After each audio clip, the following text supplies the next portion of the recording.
ಅಥ ಅಷ್ಟಮೋऽಧ್ಯಾಯಃ. ಅರ್ಜುನ ಉವಾಚ ಕಿಂ ತದ್ಬ್ರಹ್ಮ ಕಿಮಧ್ಯಾತ್ಮಂ ಕಿಂ ಕರ್ಮ ಪುರುಷೋತ್ತಮ ಅಧಿಭೂತಂ ಚ ಕಿಂ ಪ್ರೋಕ್ತಂ ಅಧಿದೈವಂ ಕಿಮುಚ್ಯತೆ. ಅರ್ಜುನನು ಹೀಗೆ ಪ್ರಶ್ನಿಸಿದನು, ಪ್ರಭುವೇ, ಪರಮಪುರುಷನೇ, ಯಾವುದು ಬ್ರಹ್ಮನ್, ಯಾವುದು ಆತ್ಮ, ಕರ್ಮ ಯಾವುದು, ಈ ಐಹಿಕ ಅಭಿವ್ಯಕ್ತಿ ಯಾವುದು, ದೇವತೆಗಳು ಯಾರು? ದಯೆಯಿಟ್ಟು ಇದನ್ನು ನನಗೆ ವಿವರಿಸು. ಅಧಿಯಜ್ಞಃ ಕಥಂ ಕೋತ್ರ ದೇಹೇಸ್ಮಿನ್ ಮಧುಸೂದನ ಪ್ರಯಾಣಕಾಲೇ ಚ ಕಥಂ ಜ್ಞೇಯೋಸಿ ನಿಯತಾತ್ಮಭಿಃ.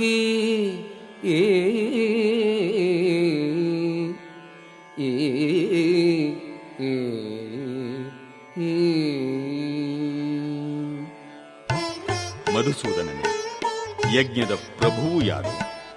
ಅವನು ದೇಹದಲ್ಲಿ ವಾಸಿಸುವುದು ಹೇಗೆ? ಭಕ್ತಿ ಸೇವೆಯಲ್ಲಿ ತೊಡಗಿರುವವರು ಮರಣಕಾಲದಲ್ಲಿ ನಿನ್ನನ್ನು ತಿಳಿಯುವುದು ಹೇಗೆ? ಶ್ರೀ ಭಗವಾನುವಾಚ ಅಕ್ಷರಂ ಬ್ರಹ್ಮ ಪರಮಂ ಸ್ವಭಾವೋಧ್ಯಾತ್ಮಂ ಉಚ್ಯತೆ ಭೂತಭಾವೋದ್ಭವಕರೋ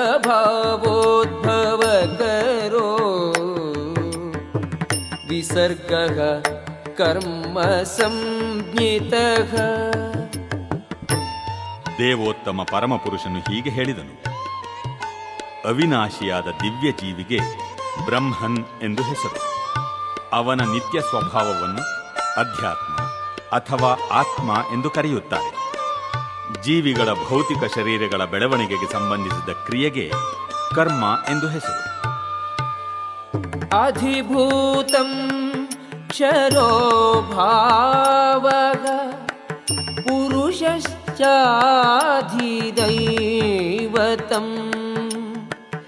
ಅಧಿಯಜ್ಞೋಹಂ ಏವಾತ್ರ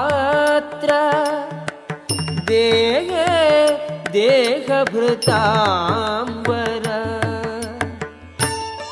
ಶರೀರಧಾರಿಗಳಲ್ಲಿ ಅತ್ಯಂತ ಶ್ರೇಷ್ಠನಾದ ಅರ್ಜುನನೇ, ಸದಾ ಬದಲಾಗುತ್ತಿರುವ ಭೌತಿಕ ಪ್ರಕೃತಿಗೆ ಅಧಿಭೂತ ಎಂದು ಹೆಸರು. ಸೂರ್ಯ ಚಂದ್ರರಂತಹ ದೇವತೆಗಳನ್ನು ಒಳಗೊಳ್ಳುವ ಭಗವಂತನ ವಿರಾಟ್ ರೂಪಕ್ಕೆ ಅಧಿದೈವ ಎಂದು ಹೆಸರು. ಎಲ್ಲ ಶರೀರಧಾರಿಗಳ ಹೃದಯಗಳಲ್ಲಿ ಪರಮಾತ್ಮನಿಂದ ಪ್ರತಿನಿಧಿತನಾದ ನನಗೆ, ಪರಮ ಪ್ರಭುವಿಗೆ ಅಧಿಯಜ್ಞ, ಯಜ್ಞದ ಪ್ರಭು ಎಂದು ಹೆಸರು.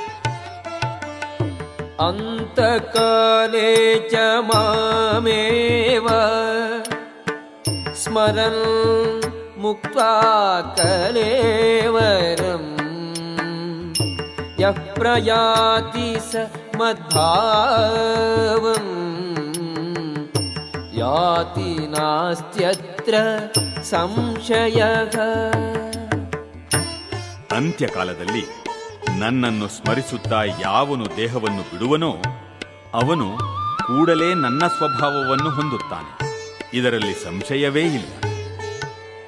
ಯಂ ಯಂ ವಾಪಿ ಸ್ಮರನ್ ಭಾವಂ ತ್ಯಜತ್ಯಂತೆ ಕಲೇವರಂ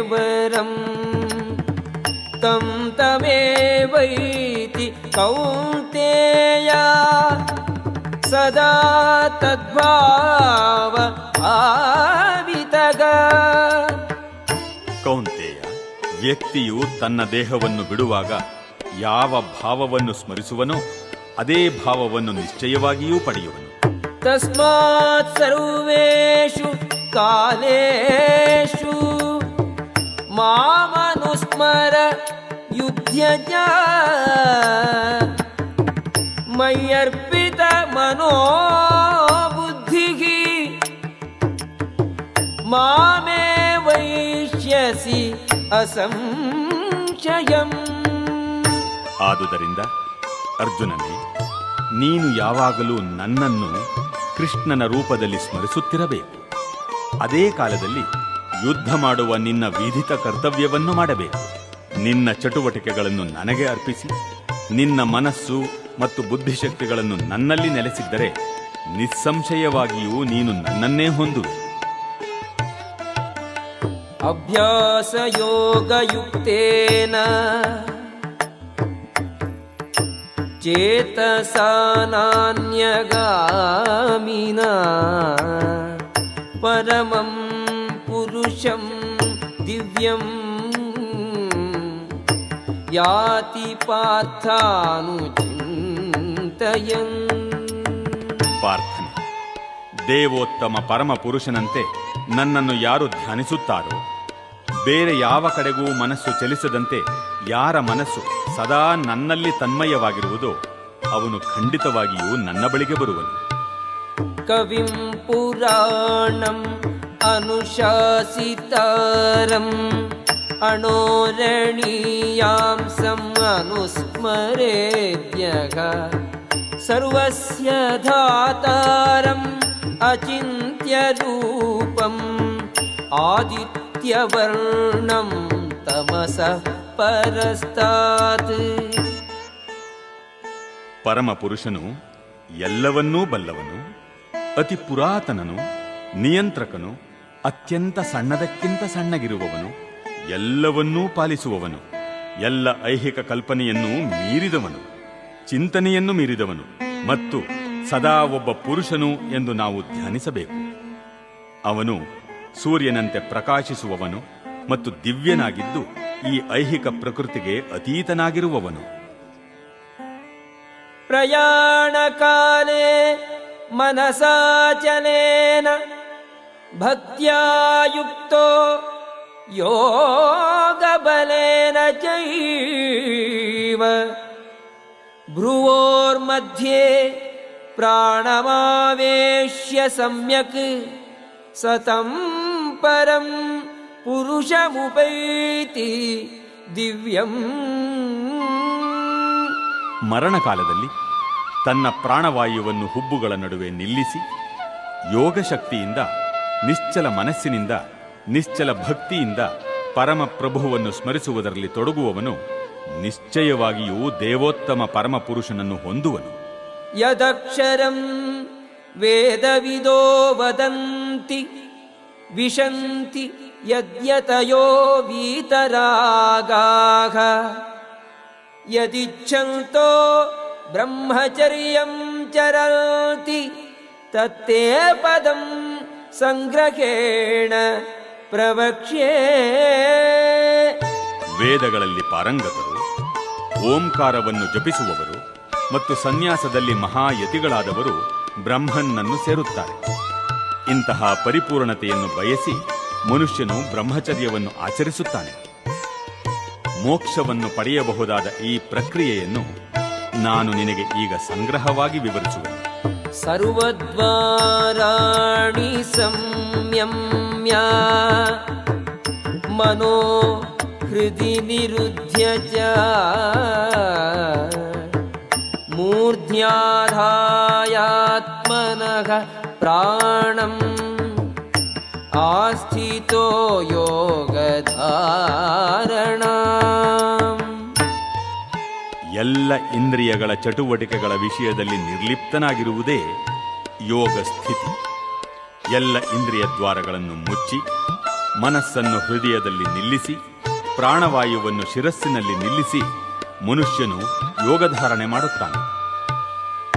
ಓಮಿತ್ಯೇಕಾಕ್ಷರಂ ಬ್ರಹ್ಮ ವ್ಯಾಕರನ್ ಮಾಂ ಅನುಸ್ಮರನ್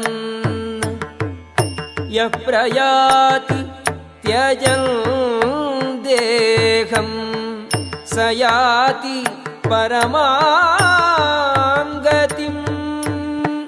ಈ ಯೋಗಧಾರಣೆಯ ಸ್ಥಿತಿಯನ್ನು ಸಾಧಿಸಿ ವರ್ಣಗಳ ಪರಮ ಸಂಯೋಜನೆಯಾದ ಓಂ ಎಂಬ ಅಕ್ಷರವನ್ನು ಉಚ್ಚರಿಸುತ್ತಾ ದೇವೋತ್ತಮ ಪರಮ ಪುರುಷನನ್ನು ಕುರಿತು ಧ್ಯಾನಿಸುತ್ತಾ ದೇಹವನ್ನು ಬಿಟ್ಟವನು ನಿಶ್ಚಯವಾಗಿಯೂ ಆಧ್ಯಾತ್ಮಿಕ ಲೋಕಗಳನ್ನು ಹೊಂದುವನು. ಅನನ್ಯಚೇತಾಃ ಸತತಂ ಯೋ ಮಾಂ ಸ್ಮರತಿ ನಿತ್ಯಶಃ ತಸ್ಯಾಹಂ ಸುಲಭಃ ಪಾರ್ಥ ನಿತ್ಯಯುಕ್ತಸ್ಯ ಯೋಗಿನಃ. ಪಾರ್ಥ, ಅನನ್ಯ ಚಿತ್ತನಾಗಿ ಸದಾ ನನ್ನನ್ನು ಸ್ಮರಿಸುವವನಿಗೆ ನಾನು ಸುಲಭವಾಗಿ ಲಭ್ಯನು. ಭಕ್ತಿ ಸೇವೆಯಲ್ಲಿ ಅವನು ಸದಾ ನಿರತನಾಗಿರುವುದೇ ಇದಕ್ಕೆ ಕಾರಣ. ಮಾಮುಪೇತ್ಯ ಪುನರ್ಜನ್ಮ ದುಃಖಾಲಯಂ ಅಶಾಶ್ವತಂ ನಾಪ್ನುವಂತಿ ಮಹಾತ್ಮಾನಃ ಸಂಸಿದ್ಧಿಂ ಪರಮಾಂ ಗತಾಃ. ಭಕ್ತಿಪೂರ್ವಕ ಯೋಗಿಗಳಾದ ಮಹಾತ್ಮರು ನನ್ನನ್ನು ಸೇರಿದ ಮೇಲೆ ದುಃಖಗಳ ತವರಾದ ಈ ಅಶಾಶ್ವತ ಪ್ರಪಂಚಕ್ಕೆ ಹಿಂದಿರುಗುವುದಿಲ್ಲ. ಏಕೆಂದರೆ ಅವರು ಅತ್ಯುನ್ನತ ಪರಿಪೂರ್ಣತೆಯನ್ನು ಸಾಧಿಸಿದ್ದಾರೆ. ಆ ಬ್ರಹ್ಮ ಭುವನಾಲೋಕಾಃ ಪುನರಾವರ್ತಿನೋರ್ಜುನ ಮಾಮುಪೇತ್ಯ ತು ಕೌಂತೇಯ ಪುನರ್ಜನ್ಮ ನ ವಿದ್ಯತೆ.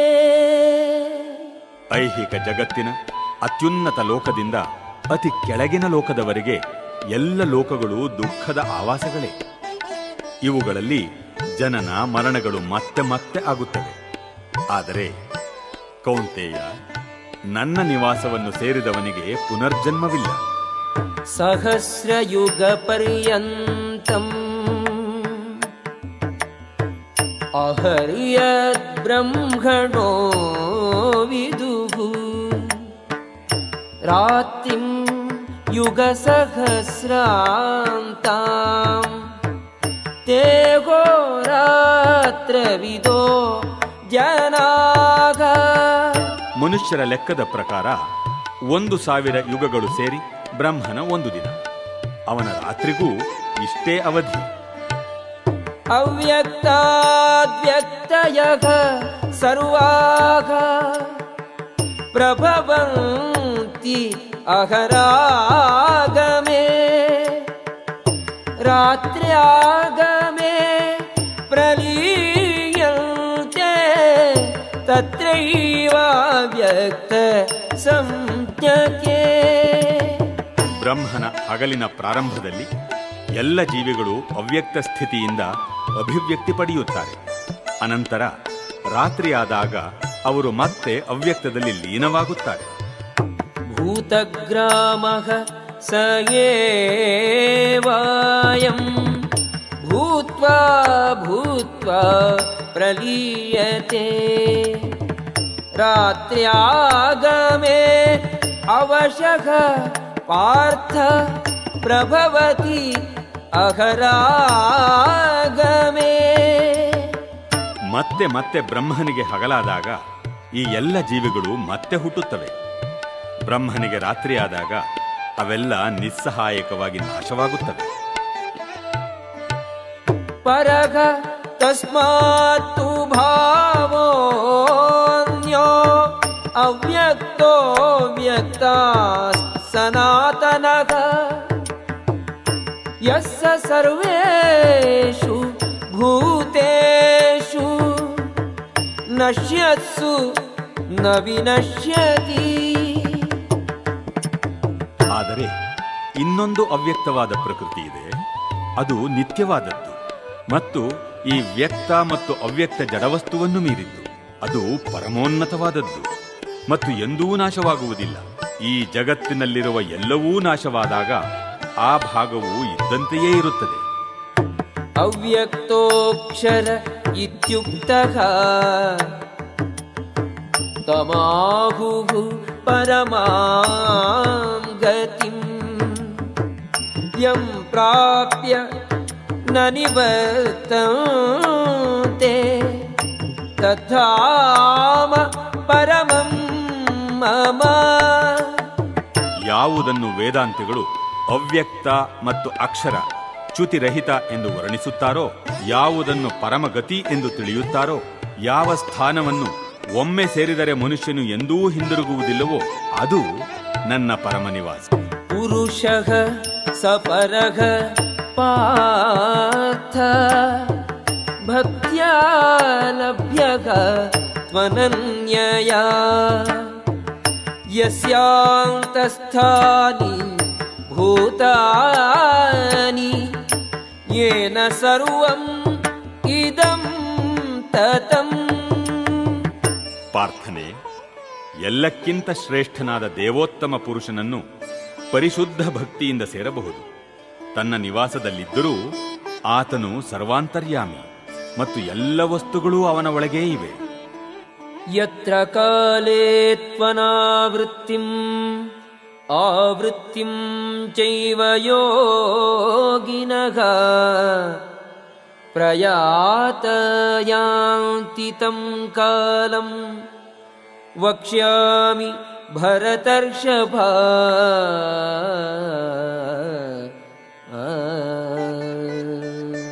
ಭರತ ವಂಶದಲ್ಲಿ ಶ್ರೇಷ್ಠನಾದ ಅರ್ಜುನನೇ, ಯೋಗಿಯು ಈ ಜಗತ್ತನ್ನು ಯಾವ ಸಮಯದಲ್ಲಿ ಬಿಟ್ಟರೆ ಹಿಂದಕ್ಕೆ ಬರುತ್ತಾನೆ ಅಥವಾ ಬರುವುದಿಲ್ಲ ಎನ್ನುವುದನ್ನು ಈಗ ವಿವರಿಸುತ್ತೇನೆ. ಅಗ್ನಿಃ ಜ್ಯೋತಿಃ ಅಹಃ ಶುಕ್ಲಃ ಷಣ್ಮಾಸಾ ಉತ್ತರಾಯಣಂ ತತ್ರ ಪ್ರಯಾತ ಗಚ್ಚಂತಿ ಬ್ರಹ್ಮ ಬ್ರಹ್ಮವಿದೋ ಜನಾಃ. ಪರಬ್ರಹ್ಮನನ್ನು ಬಲ್ಲವರು ಅಗ್ನಿದೇವತೆಯ ಪ್ರಭಾವದ ಕಾಲದಲ್ಲಿ, ಬೆಳಕಿನಲ್ಲಿ, ಹಗಲು ಶುಭ ಕ್ಷಣದಲ್ಲಿ, ಶುಕ್ಲ ಪಕ್ಷದಲ್ಲಿ, ಉತ್ತರಾಯಣದ 6 ಮಾಸಗಳಲ್ಲಿ ಈ ಜಗತ್ತನ್ನು ಬಿಟ್ಟು ಪರಬ್ರಹ್ಮನನ್ನು ಸೇರುತ್ತಾರೆ. ಧೂಮೋ ರಾತ್ರಿಃ ತಥಾ ಕೃಷ್ಣಃ ಷಣ್ಮಾಸಾ ದಕ್ಷಿಣಾಯನಂ ತತ್ರ ಚಾಂದ್ರಮಸಂ ಜ್ಯೋತಿಃ ಯೋಗಿ ಪ್ರಾಪ್ಯ ನಿವರ್ತತೆ. ಧೂಮಕಾಲದಲ್ಲಿ, ರಾತ್ರಿಯಲ್ಲಿ, ಕೃಷ್ಣ ಪಕ್ಷದಲ್ಲಿ, ದಕ್ಷಿಣಾಯನದ 6 ತಿಂಗಳಲ್ಲಿ ಮರಣ ಹೊಂದುವ ಯೋಗಿಯು ಚಂದ್ರಲೋಕವನ್ನು ಸೇರುತ್ತಾನೆ, ಆದರೆ ಮರಳಿ ಬರುತ್ತಾನೆ. ಶುಕ್ಲ ಕೃಷ್ಣೇ ಗತಿ ಖೇತೆ ಜಗತಃ ಶಾಶ್ವತೆ ಮತೆ ಏಕಯಾ ಯಾತಿ ಅನಾವೃತ್ತಿಂ ಅನ್ಯಯಾ ವರ್ತತೆ ಪುನಃ. ವೈದಿಕ ಅಭಿಪ್ರಾಯದಂತೆ ಈ ಜಗತ್ತನ್ನು ಬಿಡಲು 2 ರೀತಿಗಳಿವೆ. ಒಂದು ಬೆಳಕಿನಲ್ಲಿ, ಎರಡನೆಯದು ಕತ್ತಲಿನಲ್ಲಿ. ಬೆಳಕಿನಲ್ಲಿ ನಿರ್ಗಮಿಸಿದವನು ಹಿಂದಕ್ಕೆ ಬರುವುದಿಲ್ಲ, ಆದರೆ ಕತ್ತಲೆಯಲ್ಲಿ ನಿರ್ಗಮಿಸಿದವನು ಹಿಂದಕ್ಕೆ ಬರುತ್ತಾನೆ. ನೈತೆ ಶ್ರುತಿ ಪಾರ್ಥ ಜಾನನ್ ಯೋಗಿ ಮುಖ್ಯತಿ ಕಶ್ಚನ ತಸ್ಮಾತ್ ಸರ್ವೇಷು ಕಾಲೇಷು ಯೋಗಯುಕ್ತೋ ಭವಾರ್ಜುನ. ಅರ್ಜುನ, ಭಕ್ತರಿಗೆ ಈ 2 ಮಾರ್ಗಗಳು ತಿಳಿದಿದ್ದರೂ ಅವರು ಗೊಂದಲಕ್ಕೀಡಾಗುವುದಿಲ್ಲ. ಆದುದರಿಂದ ಸದಾ ಯೋಗಯುಕ್ತನಾಗಿರು. ವೇದೇಷು ಯಜ್ಞೇಷು ತಪಸ್ಸು ಚೈವ ದಾನೇಷು ಯತ್ ಪುಣ್ಯ ಫಲಂ ಪ್ರದಿಷ್ಟಂ ಅತ್ಯೇತಿ ತತ್ಸರ್ವಂ ಇದಂ ವಿದಿತ್ವಾ ಯೋಗಿ ಪರಂ ಸ್ಥಾನಂ ಉಪೈತಿ ಚಾದ್ಯಂ. ಭಕ್ತಿಪೂರ್ವಕ ಸೇವೆಯ ಮಾರ್ಗವನ್ನು ಸ್ವೀಕರಿಸುವವನು ವೇದಾಧ್ಯಯನ, ಯಜ್ಞಗಳ ಆಚರಣೆ, ದಾನ ಮಾಡುವುದು ಅಥವಾ ತಾತ್ವಿಕ ಮತ್ತು ಕಾಮ್ಯ ಕರ್ಮಗಳಿಂದ ಬರುವ ಫಲಗಳನ್ನು ಕಳೆದುಕೊಳ್ಳಬೇಕಾಗಿಲ್ಲ. ಭಕ್ತಿ ಸೇವೆ ಮಾಡಿದರೆ ಸಾಕು, ಆತನು ಇವೆಲ್ಲವನ್ನೂ ಪಡೆಯುತ್ತಾನೆ ಮತ್ತು ಕಡೆಯಲ್ಲಿ ಪರಮ ಶಾಶ್ವತ ನಿವಾಸವನ್ನು ಸೇರುತ್ತಾನೆ. ಓಂ ತತ್ಸದಿತಿ ಶ್ರೀಮದ್ಭಗವದ್ಗೀತಾಸು ಉಪನಿಷತ್ಸು ಬ್ರಹ್ಮವಿದ್ಯಾಯಾಂ ಯೋಗಶಾಸ್ತ್ರೇ श्रीकृष्णार्जुनसंवादे अक्षरब्रह्मयोगो नाम अष्टमोऽध्यायः।